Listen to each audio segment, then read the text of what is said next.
इसलिए ये वोटर अधिकार यात्रा अपने आप में ऐतिहासिक और अधिकार लेने वाली ये यात्रा है। लोकतंत्र में वोटर ही नहीं बचेंगे तो चुनाव कैसे लड़ेंगे? वोट तो जनता को देना है और उम्मीदवार अपने पार्टियां अपने उम्मीदवार देती हैं। तो जब वोटरें नहीं रहेंगे तो चुनाव कौन लड़ेगा या कौन लड़ाएगा? इसलिए ये दोनों अपने आप में पूरक है। और पूरक इसलिए है कि संविधान में जो मौलिक अधिकार में हमारा वोट का अधिकार है, जब वही नहीं बचेगा तो एकदम निरंकुश सरकार हो जाएगी, बेलगाम हो जाएगी। हमारे साथ इस समय बिहार कांग्रेस के प्रदेश अध्यक्ष राजेश राम जी मौजूद हैं। राजेश राम जी, बहुत बहुत शुभकामनाएं। 3 यात्रा आपकी सफल रही, और क्या एक मैसेज देना चाह रहे हैं आप यूथ को? क्या, क्योंकि मैंने देखा कि बाहर ना काफी बड़े पैमाने पे यूथ है। ये पूरी यात्रा में यूथ है, यूथ है। और जिस तरह से हल्फा मारते हैं लोग भीड़ में, और सबसे बड़ी बात की अनुशासन। हम लोग को भी कभी कभी काफ़ी आशंकाएं रहती है क्राउड जब अचानक से आने लगता है, और क्राउड को एकदम वोटर अधिकार यात्रा को लेकर के ये पूरी तरह ताकत के रूप में उभरी है। और हर व्यक्ति ये आज के समय में जान गया है कि वोट छोड़ गद्दी छोड़, वोट छोड़ गद्दी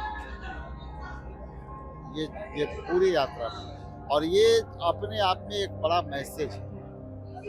और ये मैसेज इसलिए प्रासंगिक हो जाता है कि ये वोट अधिकार यात्रा उन तक सारी मैसेज पहुंच गई है कि उनका अधिकार छीना जा चुका है, और जब छीने जाएंगे तो उनके साथ राशन छीने जाएंगे, उनकी दयात छीन जाएगी, उनके जो है वृद्धा पेंशन छीनी जाएगी। ये बात आने लगी लोगों से मिलने के बाद। इसलिए ये वोटर अधिकार यात्रा अपने आप में ऐतिहासिक और अधिकार लेने वाली ये यात्रा है। इसको कितना सक्सेस मानते हैं? 1989 की बात करें हम, जब कांग्रेस का दौर था, और इस बार भी जब आप अध्यक्ष बने कांग्रेस के, तो हमने देखा कि थोड़ा कांग्रेस के अंदर काफी ज्यादा जोश, एक तरह से जोश आया है। मतलब आप इस यात्रा को कैसे देख रहे हैं? कितना मतलब इसको इम्पोर्टेंस मान रहे हैं चुनाव से पहले?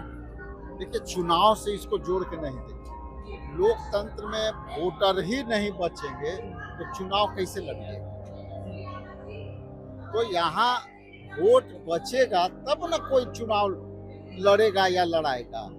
वोट तो जनता को देना है और उम्मीदवार अपने पार्टियां अपने उम्मीदवार देती हैं। तो जब वोटरें नहीं रहेंगे तो चुनाव कौन लड़ेगा या कौन लड़ाएगा?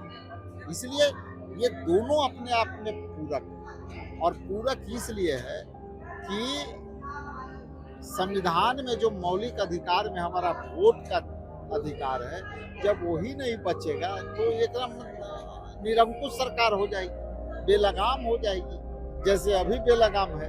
इसलिए वोटर अधिकार यात्रा को लेकर के जिस तरह से पब्लिक का जो समर्थन मिला है, और लोग स्वयं बोलने लगे हैं कि वोट चोर गद्दी छोड़, वोट छोड़ गद्दी छोड़, ये सारे नारे के साथ पब्लिक वोट पर आई है। सर, आपको पता है भारतीय जनता पार्टी इसको मैनिपुलेशन से जोड़ रही है।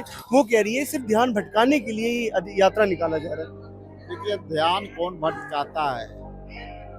वो कभी 2 करोड़ नौकरियां की बात नहीं करती, और हमेशा जब जब उनकी वादों को आप याद दिलाओगे तो कुछ इसी तरह के मुद्दे ले आए।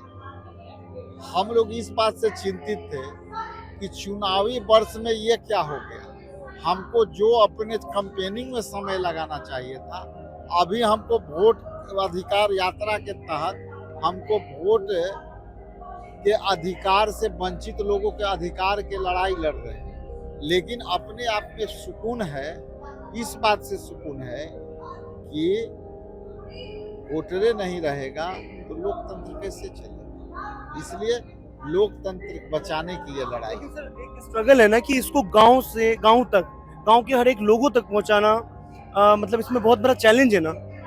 कुछ चैलेंज नहीं है।